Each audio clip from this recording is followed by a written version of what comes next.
everyone, welcome to the channel. If you're new, my name's Michelle and we are getting into season 2 episode 2 of The Bear today. Now, last episode we left off with they're like trying to upgrade the Bear, now it's known as the Bear, and they're trying to upgrade the restaurant and it's just a whole goddamn mess. Carmy's like trying to write everything on a like pizza box, like not even a piece of paper.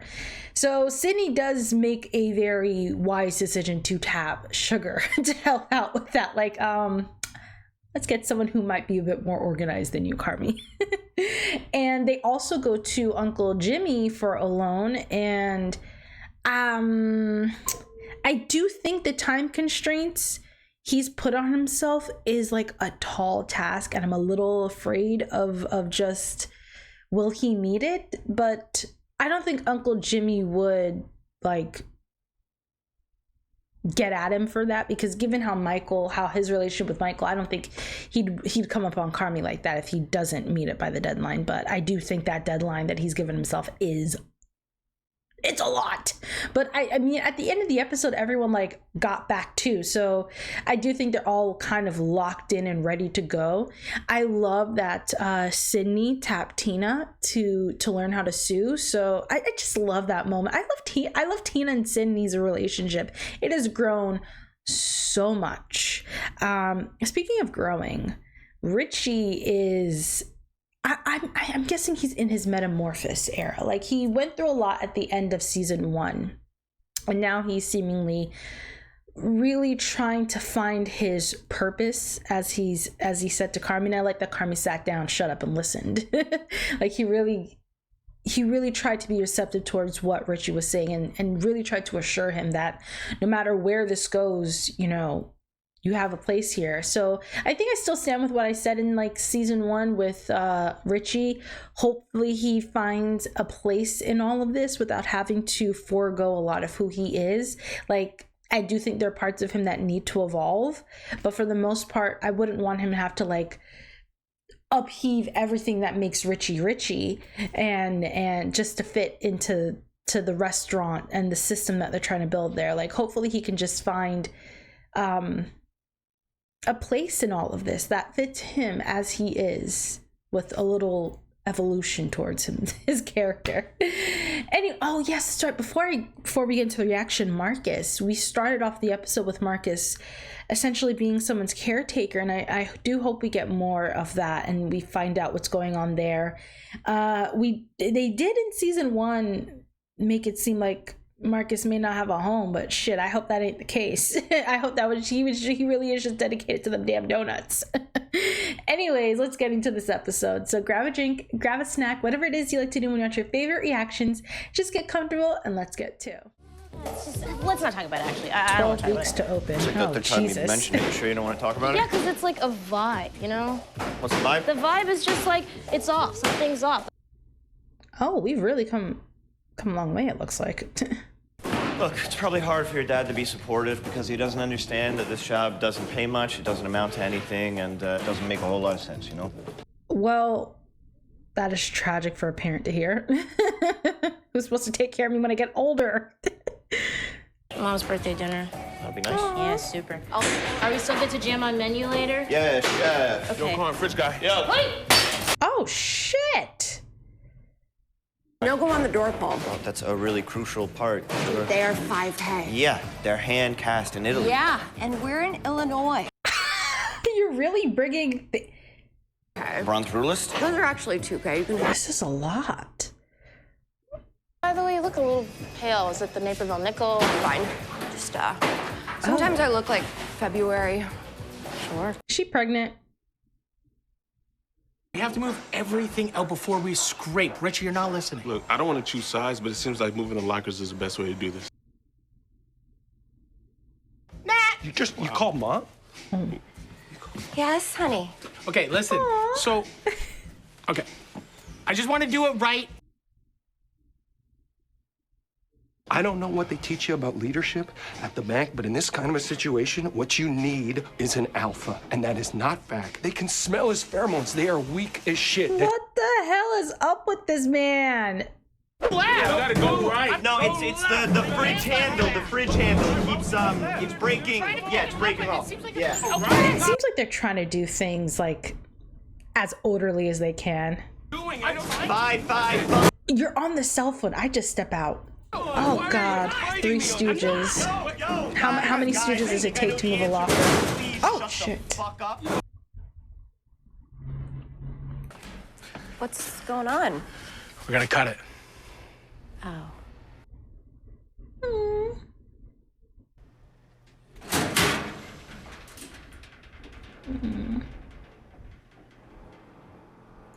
This is like going into someone's bedroom and packing up all their clothes after they've passed.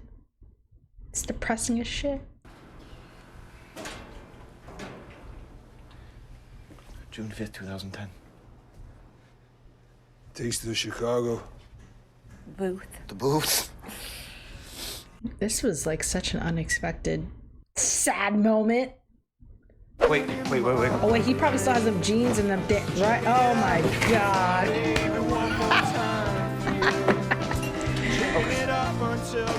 She's like, okay, that's normal. Can I ask you something and you can tell me to fuck off if you want? I doubt I'm gonna tell you to fuck off. When you got that call, the 3-star call. Fuck Yeah. off. How'd it feel? The first 10 seconds felt like a sort of panic because I knew I just had to keep him. I had to retain him.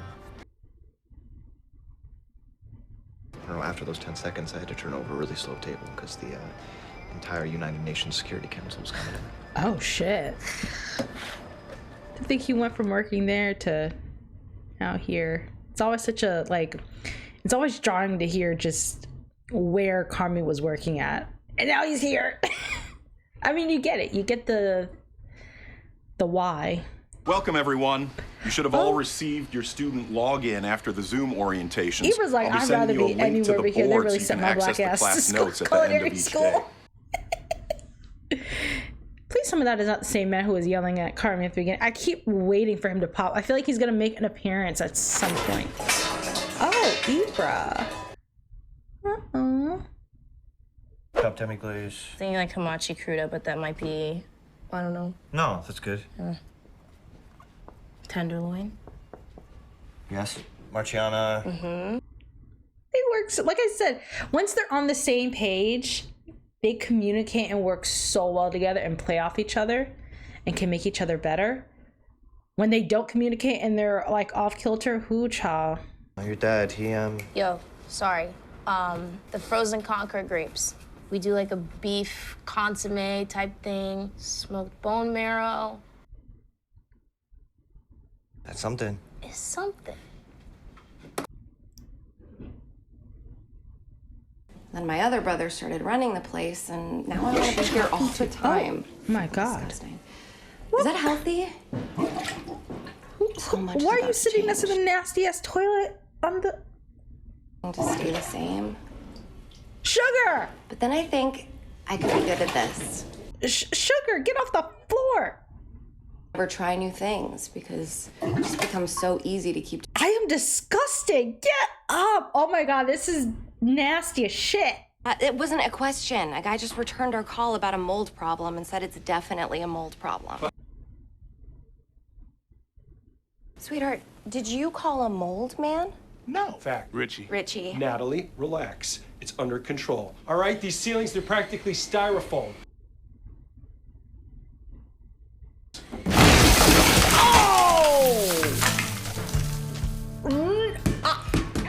What the fuck? You okay, honey? I'm going to a hospital. My cousin in Jamaica literally had seizures because of mold. Ow, my... No, I don't fuck around with mold.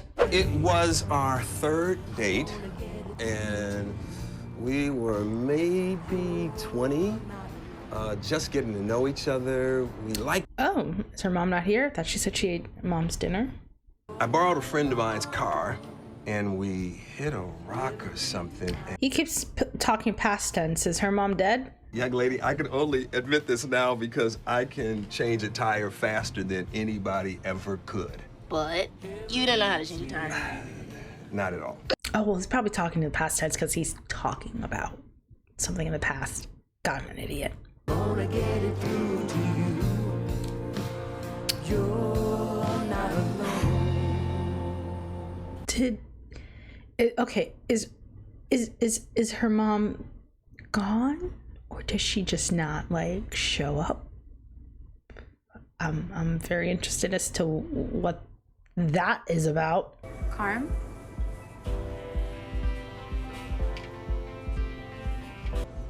Claire, hey. You got there. Yeah, it took me a sec. Do you get paid the same? Well, TBD. For a month, there'll be payment, and then right now, it's built into the business plan that'll take a bit of a pause. Pause? I read about restaurants in the papers. Oh my God, what are you reading? They're in the hard, papers? and a lot of them... Yeah, a lot of them don't work out. Won't. That doesn't mean that you won't. So then what does it mean? Why are you bringing it up? Because you're gonna not have any money for 6 months. I know what I'm doing. I've learned a lot of lessons. I'm still learning, which is actually a good thing. And also, I'm not alone, like, in your house. I have a partner. And you trust him. I'm just asking. Okay. That makes me worried. That question, and you trust. Oh my God, something's gonna happen. Oh God, I feel like that's like a seed that'll come back up to root. I'll just get your contact information. Yeah, it's 773 555 09 09? 02. Did he just give her the wrong number? Okay. Why did did he just not remember the number? Because he just kind of like felt like he switched up a bit. Huh. That was cute. Do you have time for romance, Carmy? You're supposed to be building that damn restaurant. Why did I think they were on the floor the entire time? They were probably just leaning up against the... What do you call those things? Whatever, the door. Okay, so that was episode 2, and I love this episode. It was very character driven, which I think all of these episodes are really. But that ending scene with Claire and Carmy was so cute. I thought for like the longest time they were sitting on the floor in the convenience store, whatever store they were shopping in. But I'm like, wait, they could probably just be standing and like leaning up against it. Like they don't have to like be on the floor. I guess probably I thought that because Nat earlier was sitting on the floor next to that damn toilet when she did not need to be. Anyways, I'm curious as to whether or not Carmy gave her his number, because there seemed to be there was like this flicker, which is great acting, but it seemed like there was like this like look in his eye of uncertainty of whether or not he wanted to give her his number. And maybe he doesn't and she goes looking for him, but did he? I don't know if I'm just thinking too much into it, right? It felt like he didn't give her his number. Like he may have like changed a number somewhere in there. I guess we'll find out. If she tries calling and it doesn't go through, we'll know whether or not he changed that damn number up. But it felt like he did. But that moment was really, really cute. Like I like that it seemed like they were from like, maybe they went to school, like high school, middle school together. I'm liking them. They're cute. Now, Sydney and her dad, and in a way, her mom too. That scene at the diner was really... It was filled with a lot. I get the feeling that her mother is passed away. The way she said, like them blowing out the candle, and then her saying that she had like mom's dinner to Carmy, but the mom doesn't show up, and then they're like blowing out a candle, and she says, "I can't believe I'm older than she is now." It gives dead vibes. And her father bringing up her work situation. I never fault parents when they get on their kids about their jobs and whether or not they're making enough income. I get it. Like I always kind of sympathize. Like I think it's sometimes we as their children sort of forget that one day your parent will be gone, and they want to make sure that you have, at least at the very least, a steady job and a backup plan to make sure you always have a roof over your head.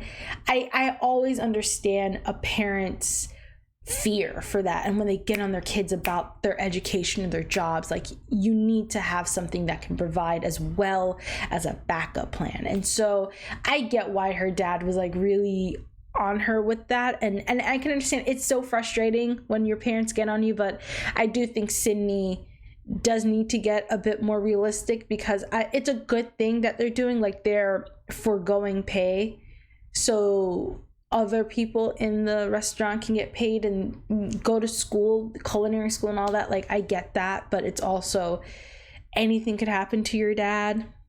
I know she's living in his home right now. She could have a savings too, but you're like expending your savings. It's just a huge question mark. And when her father does bring up, can you trust Carmy? I feel like Carmy would never do anything shady to Sydney, but Carmy doesn't have everything together. So if something goes wrong or something, because I feel like a seed, that one question was like a seed being planted in the soil that, unfortunately, if it could take root at some point in the story. I hope it doesn't, but you don't write that question. You don't put that question. You don't write her dad asking that question for no reason, like, unless there's like a seed being planted somewhere down the line. Speaking of down the line, Sugar is pregnant, and I kind of wondered last episode. I just didn't say anything, like when she says it's just not good timing, and then she starts off this episode eating, and Sydney like clocks that she's pale, and as well as Richie also asking if she needs a Sprite, if she's okay. You know, it's those little things that you kind of like, oh, okay, she's definitely pregnant. She didn't need to be sitting on the floor next to that damn gurgling toilet though, but she's somewhere down the line she will have a baby, hopefully. God, I hope nothing happens to this pregnancy. Ebra and Tina are in culinary school, and Tina is just glowing. She's here for it. Ebra seems to be tolerating it. Like, he's not as eager, but he will do it, and he's learning. And I love Tina's enthusiasm and her encouraging of Ebra. That is so sweet of her. I get Ebra, like, I'm way too old to be going to school right now, but you know what? I'm gonna do it. And I like that he's the last one in there still learning. I am interested to see how his storyline pans out, whether or not he just is frustrated or if he's just struggling with learning. Either way, I'm glad that they're making sure they still get paid while they go back to culinary school. That is a very good thing. Like, you don't want to leave people jobless not jobless, but without any kind of income to provide for themselves and their families during this like renovation that they calculated in a budget to pay everyone. That is very good. Very, very good. I appreciate that. I do think Sydney living with her father, hopefully nothing goes wrong there and that relationship maintains, because I do think it is a good relationship, and Carmy does make nod to that. I just hope nothing happens. That line of "can you trust him," it scares me. Okay, it really does scare me. I hate lines like that, because it's like the Chekhov's gun. Like, you put it there and that shit might, like, it has to go off if you put it on the table, right? Like, not always. Sometimes it can be like a subversion towards something else, but it always worries me anytime lines like that get dropped. Anyways, I loved this episode, and I hope you all enjoyed the reaction, and I will see you all next time, everyone. Take care.